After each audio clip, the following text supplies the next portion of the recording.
Welcome to I dream. నేను మీ సురేఖ. కంటి మసక సమస్యతో చాలా మంది బాధపడుతూ ఉన్నారు. అయితే ఇది తగ్గాలి అంటే ఇంట్లోనే ఎలాంటి రెమెడీస్ పాటించాలి ఇవాళ తెలుసుకుందాం. ఈరోజు మనతో పాటు ఉన్నారు ప్రముఖ నాన్ సర్జికల్ ఆయుర్వేదిక్ డాక్టర్, సురక్ష ayurvedic clinic founder doctor Purna Rajeshwari గారు. వారితో మాట్లాడదాం. నమస్కారం అండి. నమస్తే అమ్మా. ఎలా ఉన్నారు? బాగున్నామ్మా, థ్యాంక్ యూ. అమ్మ, జనరలీ ఏంటి అంటే ఇప్పుడు కంటి మసక బారిపోయింది, మసక బారిపోతుంది, మసకగా కనిపిస్తుంది అంటున్నారు. ఆపరేషన్స్ వరకు వెళ్తూ ఉన్నారు. అయితే ఈ సమస్య బారిన పడకుండా ఉండాలి అంటే ఎలాంటి జాగ్రత్తలు తీసుకోవాలంటారమ్మా ఒక ఆయుర్వేదిక్ డాక్టర్గా మీరు? అంటే కంటి గురించి సర్వేంద్రియాణం నయనం ప్రధానం అంటాం కదమ్మా. అంటే మనకి ఇంద్రియాలు పంచ జ్ఞానేంద్రియాలు, పంచ కర్మేంద్రియాలు అని చెప్పేసి 10 రకాల ఇంద్రియాలు ఉంటాయి అన్నమాట. సో ఇంద్రియాలు అంటే వాటి ద్వారా మనకి రిసెప్టర్స్, మనకి బాడీకి కావాల్సిన సెన్సేషన్ రిపర్. ఇది ఐస్ ఉన్నాయనుకోండి, చూపు చూడడం వల్ల మనకి చాలా నాలెడ్జ్ వస్తుంది, చెవులు వినడం వల్ల చాలా నాలెడ్జ్ వస్తుంది. మాస్టర్ చెప్పే పాఠాలన్నీ చెవుల్లో నుంచి కదా ఉంటాం. అలాగే నాలుక ద్వారా టేస్ట్ తెలుస్తుంది, చర్మం ద్వారా స్పర్శ, ఇలా అన్ని జ్ఞానేంద్రియాలు కర్మేంద్రియాల వల్ల మనకి రిసెప్టర్స్ అన్నమాట. బాడీలో మనకి నాలెడ్జ్ని క్రియేట్ చేసేవి అవి. సో వాటిల్లో సర్వేంద్రియాణం నయనం ప్రధానం అంటాం. అంటే ఈ 10 రకాల ఇంద్రియాల్లో కళ్ళు చాలా ముఖ్యమైన. కళ్ళు ఒక్క చూపు చూస్తే మొత్తం నాలెడ్జ్ వచ్చేస్తుంది కదా. ఒక్కసారి కళ్ళు మూసుకుంటే అసలు ఏం కనపడదు, దేవుడు తప్పించి ఆ దైవత్వం శక్తి తప్పించి ఇంకా వేరే ఏం కనపడదు మనకి. సో అందుచేత ఏంటంటే కళ్ళని చాలా జాగ్రత్తగా కాపాడుకోవాలి. అది ఏంటంటే మనకి దురదృష్టం అనుకోవాలి. మనం చాలా అభివృద్ధి చెందుతున్నాం అంటే అసలు ఎంత నాలెడ్జ్ అంటే సో మచ్ ఆఫ్ నాలెడ్జ్ మనకి తెల్లారేసరికి వచ్చేస్తుంది. ఫోన్స్ ద్వారా కానీ, లేకపోతే టీవీ ద్వారా కానీ, న్యూస్ పేపర్ ద్వారా కానీ సో మచ్ ఆఫ్ నాలెడ్జ్ వచ్చేస్తుంది. అంటే మోర్ దెన్ సఫిషియెంట్ నాలెడ్జ్ అనమాట. సో అందులో కళ్ళతోటి ఎక్కువగా మనం నాలెడ్జ్ని, పేపర్ చదవాలన్నా కళ్ళే చూస్తాం, టీవీ చూడాలన్నా కళ్ళే అవసరం, నెట్లో ఏది ఇన్ఫర్మేషన్ కావాలన్నా కానీ, సెల్ ఎక్కువ వాడాలన్నా కూడా కళ్ళే ముఖ్యం అనమాట. సో అందుచేత మనకు తెలియకుండా కళ్ళని ఎక్కువగా ఉపయోగించడం అనేది ఫస్ట్ ఫ్యాక్టర్. సో మనకి ఏంటంటే ఎందుకు ఇలాగ అవుతుంది కళ్ళు మసకబారటం అనే దాంట్లో కంటిని ఎక్కువ ఉపయోగించడం, ఏదైనా అతిగా మనం వాడితే అది డ్యామేజ్ అవ్వడం సహజంగా. దేనికైనా దాని లిమిట్స్ దానికి ఉంటాయి. సో మనం టేస్ట్ బాగుంది కానీ ఎక్కువ తినేసేస్తే అది డైజెస్ట్ చేయలేక పొట్ట ఎలా అయితే ఇబ్బంది పడి పైకి కిందకి వెళ్ళిపోయి వాంతులు అయిపోయి మోషన్స్ అయిపోయి నానా గందరగోళాలు అవుతాయి. ఎలాగో కళ్ళు కూడా ఎక్కువ వాడడం వలన ఆ రిస్క్ ఉంటుంది. సో అది ఫస్ట్ ఫ్యాక్ట్ మనం ఒప్పుకోవాలి. తర్వాత సెకండ్ ఫ్యాక్ట్ ఏంటంటే డైట్లో మనకి సరైనటువంటి న్యూట్రిషియస్ ఫుడ్ లేకపోవడం వల్ల కూడా కళ్ళు వీక్ అవుతాయి. కంటి రెటీనాకి కానీ, కంటి సెల్స్కి కానీ, వాటన్నిటికీ కూడా మనకి ఇంబ్యాలెన్స్ అనేది వచ్చేస్తామంట సరైనటువంటి ఆహారం లేకపోవడం. అలాగే సరైనటువంటి వ్యాయామం, మనకి వ్యాయామం కూడా కంటికి స్పెషల్ వ్యాయామాలు ఎక్సర్సైజులు ఉంటాయి. అవి కూడా మనం చేసుకోలేకపోవడం వలన కంటిని ఎలా ఉపయోగించుకోవాలో తెలియకపోవడం వల్ల, ఎక్కువగా వాడడం వల్ల కూడా డ్రైనెస్ వచ్చేస్తుంది అనమాట. సో అది కూడా ఎక్సర్సైజ్ లేకపోవడం. అలాగే 5th పాయింట్ ఏంటి నిద్ర కూడా సరిగ్గా ఒక ప్రణాళికబద్ధంగా సరిపడా నిద్ర, కంటి నిండా నిద్ర అంటాం కదా మనం. పెద్దవాళ్ళు వాడే ఒక్క పదం చూడండి, కంటి నిండా నిద్ర. అంటే ఏంటంటే కంటికి సరిపడా నిద్రపోవడం వల్ల కళ్ళు రిలాక్స్ అవుతాయి, బ్రెయిన్ కూడా రిలాక్స్ అవుతాయి, మనం కూడా హ్యాపీగా హెల్దీగా ఉంటామని చెప్పేసి కంటి నిండా సుఖ నిద్ర అంటారు పెద్దవాళ్ళు. సో అందుచేత అది కూడా మనకి లేకపోవడానికి ముఖ్యమైనటువంటి కారణం ఏంటంటే సెల్ ఫోన్స్ అనమాట. సో సెల్ ఫోన్స్ మనకి మెయిన్ కారణం. కంటికి ఒక దెయ్యం లాంటిది, ఒక ఈవిల్ లాంటిది ఏంటి అంటే సెల్ ఫోన్ అనమాట. ఎంత అడిక్షన్ అంటే ఒక్క వీడియో ఆన్ చేస్తే దాని మీద ఒక 100 వీడియోలు వచ్చేస్తాయి. వాళ్ళు ఏం చెప్తున్నారు, వీళ్ళు ఏం చెప్తున్నారు. ఈవెన్ స్పిరిచువల్ 5 minutes చూసి పెట్టేద్దాం అనుకుంటూనే అది 50 minutes అవుతుందో తెలియదు, ఎంతసేపు అవుతుందో తెలియదు. అదే దాని మీద ఈ ప్రవచనాలు చెప్పేవాళ్ళు ఏం చెప్పారని చూస్తే ఇంకోటి వచ్చేసి అలా ఇదేంటి అలా వింటూ ఇంకా నిద్ర ఉండదు, ఇంకేం ఉండదు అనమాట. సో అది మెయిన్ కారణం. అందుచేత అవి వదలడం అనేది, నిదాన పరివర్జనం అనేది చాలా ఇంపార్టెంట్. మా ఆయుర్వేదంలో ఏంటంటే ఏదైనా ఒక ప్రాబ్లం వస్తుందంటే దానికి కారణం ఏంటనేది మనకే అర్థమవుతుంది మనం దృష్టి పెడితే. అంటే యాజ్ ఏ పేషెంట్కి అర్థమవుతుంది ఎక్కడ ప్రాబ్లం ఉంది. ఇప్పుడు సపోజ్ సైనజైటిస్ కానీ, ఆస్మా కానీ ఇలాంటి ప్రాబ్లమ్స్ ఉన్న వాళ్ళకి కారణం ఏంటని ఆలోచిస్తే చలిగాలికి ఎక్స్పోజ్ అవ్వడం, వర్షానికి ఎక్స్పోజ్ అవ్వడం, లేకపోతే చల్లటివి ఫ్రిడ్జ్లో ఎక్కువ వాడడం, కూల్ డ్రింక్స్ ఎక్కువ వాడడం, ఇవి ముఖ్యమైనటువంటి కారణాలు కదా. సో ఆ కారణాలు అవాయిడ్ చేసేస్తే వాళ్ళ సగం జబ్బు తగ్గిపోతుంది అనమాట. అలాగే కంటి చూపు మసకబారడానికి ముఖ్యమైనటువంటి కారణం ఏంటని ఆలోచిస్తే ఈ సెల్ ఫోన్స్ ఎక్కువగా వాడడం, లేదా ఆడవాళ్ళు అయితే టీవీ ఎక్కువగా చూస్తూ ఉంటారు. ఇంకా అలా సీరియల్స్కి అడిక్ట్ అయిపోయి చూసేస్తూ ఉంటారు కదా. ఇవాళ ఏమైందో, రేపేమంటాడో, రేపేమవుతుందో అని చెప్పి ఏవో ఉంటాయి కదా, ఎవరి ఇది వాళ్ళది. సో అందుచేత అవి వాడడం ఒక కనీసం 50%కి ఫస్ట్ డే స్టార్ట్ చేసేస్తే తర్వాత 60%, 70% అలా పెంచుకుంటూ వెళ్ళి 10% దగ్గర జస్ట్ మనకి ఏదో ఒకటి ఎంటర్టైన్మెంట్ ఉండాలి కాబట్టి అంతవరకే బాండ్ అయిపోయి ఉండాలన్నమాట. అది ఫస్ట్ పాయింట్. ఇంకా తర్వాత ఆయుర్వేదం ఏంటంటే రెజ్యూనేట్ చేసేటువంటి గుణం ఆయుర్వేదం ఒక్కదానికే ఉంది వైద్యానికి. మీరు బయట ఇచ్చేసిన రిపేర్ చేస్తారు.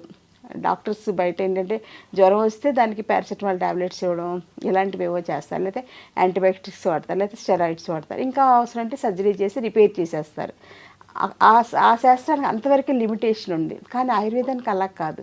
ఆయుర్వేదానికి ఏంటంటే లైఫ్ని ఇచ్చేటువంటి శక్తి ఉంది. అంటే రెజ్యూనేట్ చేసేది, రిపేర్ చేసేటువంటి శక్తిని 10 times మనం పెంచుకోవచ్చు అనమాట. రెజ్యూనేట్ చేయడం అంటే రీజనరేట్ చేయడం. కంటి సెల్స్ ఇప్పుడు మనకి ఇవి రెటినా సంబంధించిన సెల్స్ అని చెప్పేసి, లేకపోతే లెన్స్లో డ్యామేజ్లని, ఇవన్నీ కూడా మళ్ళీ మన సెల్స్ని రెజ్యూనేట్ చేసే శక్తి ఆయుర్వేదంలో ఉండేటువంటి మెడిసిన్స్ కానీ ఆయుర్వేద పంచకర్మ ట్రీట్మెంట్స్ కానీ ఆ శక్తి ఉంది. కాబట్టి మా దగ్గర ఇప్పుడు మయోపియా, కంటి చూపు మసబారంతో వస్తుంటారు కదా, లాంగ్ సైట్, షార్ట్ సైట్ అని, వాటిని కూడా మేము ఆయుర్వేదిక్ పంచకర్మ ట్రీట్మెంట్స్ తోటి అక్షి తర్పణం అని, ఆస్టియోతనం అని, నస్యకర్మ ఇలా రకరకాల ప్యాకేజెస్ ఉంటాయి. వాళ్ళకి వాళ్ళ స్టేజ్ని బట్టి ప్యాకేజ్ తోటి సెట్ చేస్తే పిల్లలకి చిన్నప్పుడు ఇంత సోడా బుద్ధి అద్దాలతో తిరుగుతూ ఉంటారు కదా 6th క్లాస్ 7th క్లాస్, వాళ్ళకు కూడా మనం అద్దాలు మాన్పించేయచ్చు అనమాట. కండిషన్ సప్లై ఏంటంటే వాళ్ళు సెల్ ఫోన్స్ వాడకూడదు. పుస్తకాలు చదువుకోవచ్చు, స్కూల్లో బుక్స్ చదువుకోవచ్చు, కానీ సెల్ ఫోన్స్ వాడడం, టీవీ 100%. అప్పట్లో పాత రోజులన్నీ టీవీ చూడొద్దని చెప్పేవాళ్ళు.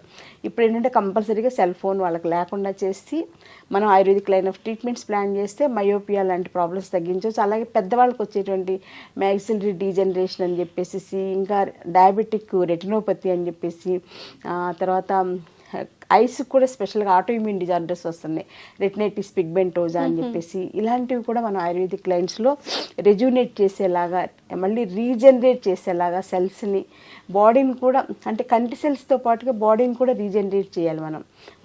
కంటిలో ఒకటే బాగు చేస్తే సరిపోదన్నమాట. కొన్ని కేసులకి శరీరంలో ఉండేటువంటి మిగిలినటువంటి సిస్టమ్స్ డీజనరేషన్ కూడా రీజనరేషన్ చేసేలాగా ఆయుర్వేదిక్ లైన్స్ బ్రహ్మాండంగా చేసుకోవచ్చు. సో అంటే ఆయుర్వేదం అనేది ఏదో చిట్కా వైద్యమో లేకపోతే ఏదో చిన్న మందులు వాడేస్తే సరిపోతుంది అనేది ప్రివెంటివ్ కేర్లోకి వస్తుంది. గృహ వైద్యంగా ప్రివెంటివ్ కేర్గా మనం అలా చేసుకోవచ్చు. కానీ అట్ ది సేమ్ టైం ఎంత బ్యూటిఫుల్ ప్రాబ్లం అయినా సరే అంటే అసలు నా జీవితం నాకు 81లో ఆయుర్వేదం నా జీవితంలోకి ఎంటర్ అయింది. నేను 81లో మెడిసిన్ జాయిన్ అయ్యాను. మా బ్యాచ్ నుంచి ఎంసెట్లో ఎంట్రన్స్ పెట్టేసి సెలెక్షన్ అనేది స్టార్ట్ చేశాను. ఆ రోజు నుంచి ఇప్పుడు 2024 అంటే మోర్ దెన్ నియర్లీ 45 years అయిపోయింది. ఇంకా నాకు ఆయుర్వేదం నేర్చుకోవాలి, ఇంకా దాని మీద రీసెర్చ్ చేయాలి, ఇంకా పేషెంట్స్కి ఏదో చేసేసేయాలి, ఆయుర్వేదం వల్ల మంచి రిజల్ట్ ఇవ్వాలి, బెస్ట్ రిజల్ట్ ఇవ్వాలి, అన్నీ తగ్గించేసేయాలి, అంటే అనారోగ్య సమస్యలతో ఎక్కువ మంది బాధపడకూడదు చేసేయాలంటే including cancer. So autoimmune disorders కానీ ఇంక్లూడింగ్ క్యాన్సర్ అనేవి భయంకరమైనటువంటి వ్యాధులు, డయాబెటీస్ కన్నా చాలా పెద్ద ప్రాబ్లమ్స్ అన్నమాట. ఇప్పుడు వాటికి కూడా నేను ఆయుర్వేదిక్ లైన్స్లో బ్రహ్మాండంగా చేస్తాను. అలాగే సెరిబ్రల్ పాలసీ పిల్లలు, నడవలేని పిల్లలు, మాటలు రాని పిల్లలకు కూడా మంచి మంచి ట్రీట్మెంట్స్ తోటి 3 to 6 monthsలో నార్మల్ చైల్డ్ అవుతున్నారు. సో ఇలా రిజోనేట్ చేసేది, రీజనరేట్ చేసేది, డీజనరేషన్ తగ్గించేటువంటి వైద్య వ్యవస్థ ఏది అంటే ఆయుర్వేదం. సో ఎందుకంటే అది దైవానికి సంబంధించిన వైద్యం కాబట్టి దేవలోకంలో ఉన్నటువంటి వైద్యాన్ని భరద్వాజ మహర్షి మన భూమి మీద తీసుకొచ్చారు. అంత గొప్ప శాస్త్రం కాబట్టి అందులో అంత వైబిలిటీ ఉంది. ఇన్ని 5000 సంవత్సరాలైనా ఛాలెంజింగ్గా ఇప్పటికీ బ్రహ్మాండంగా చేస్తున్నాం, సర్వైవ్ అవుతున్నాం. ఇప్పుడు మళ్ళీ మనకి గవర్నమెంట్ మోడీ గారి సపోర్ట్ చాలా బాగుండటం వలన ఆయుర్వేదానికి గోల్డెన్ పీరియడ్ ఆఫ్ ఆయుర్వేద అనేది ముందు నా కళ్ళకైతే బాగా కనిపిస్తుంది. సో కంటి చూపు మీరు అడిగినట్లుగా మసకబారడం, వీటికి సింపుల్ రెసిపీస్ ఇంట్లో చేసుకునేది ఏంటి అనేది మనం గృహవైద్యంగా కూడా కొన్ని చెప్పాలి. ఎందుకంటే అవి పాటిస్తేనే వాళ్ళకి దాని మీద నమ్మకం అనేది కలుగుతుంది. అందుచేత దానికి ఏంటంటే రోజు పొద్దున్నే ఉసిరి చూర్ణం ఒక 1/2 స్పూన్ ఉసిరి చూర్ణం తీసుకుని అందులో కొంచెం తేనె కలుపుకొని ప్రొద్దున్నే పరగడుపున నోట్లో 4కి అప్లై చేసుకుని నెమ్మదిగా చప్పరిస్తూ మింగేసేయాలి. ఉసిరి చూర్ణం అనేది చాలా ఇంపార్టెంట్ అమ్మ. అలాగే ఉసిరి సిరప్ అని బయట దొరుకుతుంది, అదైతే 1000sలో ఉంటుంది, వేస్ట్ అంత డబ్బులు ఖర్చు పెట్టడం. ఉసిరికాయలు దొరికే సీజన్లో మనమే ఎండబెట్టుకుని ఉసిరి చూర్ణం తయారు చేసుకోవచ్చు, లేదా మార్కెట్లో దొరికేదైనా కొంతవరకు ఓకే. అది సింపుల్, ఈజీ అనమాట. అలాగే గుంటగలగ రాకుండా ఉంటుంది కదా మనకి. పాత రోజుల్లో గుంటగలగ రాక పొలాల్లో నుంచి తెచ్చుకుని చక్కగా పచ్చడి చేసుకునేవాళ్ళు, అలా మనం ట్రై చేయొచ్చు. గుంటగలగరాకు పచ్చడి తినలేమంటే అందులో నేనైతే కొంచెం గోంగూర కూడా వేసేసి పచ్చడి చేస్తాను అనమాట. గుంటగలగరాకు గోంగూర కలిపి పచ్చడి అయితే పిల్లలు కూడా, మా అబ్బాయి కూడా హ్యాపీగా తినేస్తాడు. మా అబ్బాయికి ఎలా మంచి ఫుడ్ పెట్టాలని నేను మ్యాక్సిమం ట్రై చేస్తున్నాను. ప్రతి తల్లికి అది కోరిక కదా. నెక్స్ట్ థర్డ్ పాయింట్ ఏంటంటే, ఇంకా కళ్ళను కూడా ఉసిరికాయ నీళ్ళతోటి కడుక్కోవడం. ఉసిరికాయలు రాత్రిపూట నీళ్ళలో నానబెట్టేసేసుకుని ఉంచుకుని ప్రొద్దున్నే లేచినంటే మనం ఎలా అయితే టంగ్ క్లీన్ చేసుకుంటాం అలాగా కళ్ళని ఉసిరికాయ నీళ్ళతో కడుక్కుంటే ఇక్కడ ఉండేటువంటి బ్యాడ్ ఇదంతా కూడా బయటకు వచ్చేస్తుంది.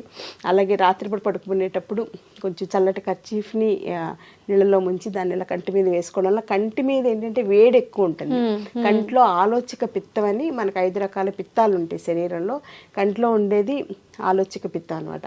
ఆ పిత్తాన్ని మనం ప్యాసిఫై చేయాలంటే, తగ్గించాలంటే కంటి మీద చల్లటి క్లాత్ వేసుకుని ఉంచుకుంటే కొంతవరకు ఉపయోగపడుతుంది. అలాగే కంటికి హెయిర్ డైస్ కూడా వాడడం మానేయాలి. దానివల్ల కంటి చూపు మెరుగుపడుతుంది. కంటికి చూపు మెరుగుపడాలంటే హెయిర్ డైస్ వాడడం మానేయాలి. సో హెయిర్ డైస్ వల్ల అంత సైడ్ ఎఫెక్ట్స్ ఉన్నాయి కాబట్టి అది కూడా కేర్ తీసుకోవాలి. అలాగే షాంపూస్ కూడా మంచివి కాదు, ఇప్పుడు కెమికల్ బేస్డ్ కాబట్టి కుంకుడుకాయలతోటి తలస్నానం చేయడం ఇలాంటివన్నీ కేర్ తీసుకోవాలి. అలాగే డ్రైనెస్ ఆఫ్ ఐస్ ఇప్పుడు మోస్ట్ కామన్ కాబట్టి ఎండలో తిరిగేటప్పుడు గ్లాసెస్ పెట్టుకోవడం, బయట బళ్ళ మీద అవి తిరిగేటప్పుడు హెల్మెట్ పెట్టుకోవడం, కంటికి గ్లాసెస్ పెట్టుకోవడం, ఎక్కువ తిరగకుండా ఉండడానికి ట్రై చేయాలి. ముఖ్యంగా సమ్మర్ వచ్చిందంటే బాగా మార్నింగ్ 11 to 4 ఎండకి ఎక్స్పోజ్ అవ్వకుండా ఉంటే కళ్ళని మనం కాపాడుకున్నట్లే. అలాగే ఆహారంలో కూడా ఫ్రైస్, పికిల్స్, నాన్ వెజ్ తగ్గించుకుని ప్రతిరోజు భోజనంలో ఉసిరికాయ పచ్చడి, మనకి పాత రోజుల్లో నల్ల పచ్చడి అని ఉండేది కదమ్మా. ఉసిరికాయ పచ్చడి పట్టేశాక దంచేసి చేసుకున్నాక అది నల్లబడిపోద్ది, రోజుకి ఎర్రగా ఉండదు. సో దాని పేరే నల్ల పచ్చడి అనమాట. అది రోజు ప్రొద్దున్నే తీసుకోవడం వల్ల, మొదటి ముద్దలో అది వేసుకుని తీసుకోవడం వల్ల కంటి చూపు చాలా బాగా మెరుగుపడుతుంది. సో ఈ రకంగా చిన్న కేర్ ఇంట్లో చేసుకుంటూ పెద్ద ప్రాబ్లమ్స్ ఉన్నప్పుడు దీనికి ఇంతేలే పరిష్కారం లేదు అని వదిలేయకుండా ఆయుర్వేదిక్ డాక్టర్స్ ఉన్నారు. ఆయుర్వేదం ఇప్పుడు శాస్త్రీయంగా చేసి రీసెర్చ్ చేసి నాకన్నా ఇంకా ఎంథ్యూజియాస్టిక్ చేసేవాళ్ళు బోల్డ్ మంది డాక్టర్స్ ఉన్నారు. అలాంటి వాళ్ళ సంరక్షణలో కంటి చూపుని మళ్ళీ మనం కాపాడుకోవచ్చు. ఇందాక చెప్పినట్టు సర్వేంద్రియాణం నయనం ప్రధానం కాబట్టి కంటిని మనం పాపలా కాపాడుకుంటే కంటి పాప మనకి జీవితానికే వెలుగునిస్తుంది. అమ్మ చాలా వివరంగా తెలియచేశారమ్మా. ఎందుకంటే చాలా మంది చెప్తూ ఉన్నారు కళ్ళు మసకబారిపోయాయి, ఈ సమస్యతో బాధపడుతున్న వాళ్ళందరికీ కూడా ఇంట్లోనే ఎలాంటి రెమెడీస్ పాటించవచ్చు, ఆ సమస్య బారిన పడకుండా ముందే ఎలాంటి జాగ్రత్తలు తీసుకోవాలని సవివరంగా తెలియచేసినందుకు ప్రత్యేక ధన్యవాదాలు. నమస్కారం. And for more videos, Please subscribe to iDream. Please subscribe to iDream. Please subscribe iDream. And please subscribe to iDream. For more videos, subscribe to iDream. please like, share and subscribe to the channel. Congratulations, iDream. Subscribe to iDream. Subscribe to iDream. So subscribe to iDream Media. iDream ki iDream team andarki huge congratulations. Please subscribe iDream Media. Please subscribe to iDream. Subscribe iDream. Please subscribe to iDream. iDream అంటే నా కళల channel subscribe చేసుకున్న నోరు తిరుగుతలేదు, మీరైతే గంట గుర్తు కొట్టండి. For more such videos, please subscribe to iDream. Subscribe to iDream. Please subscribe to iDream. Please subscribe iDream Media. Please do subscribe to iDream. Please subscribe to iDream Media. For best entertainment and information, please subscribe iDream. And don't forget to subscribe to iDream.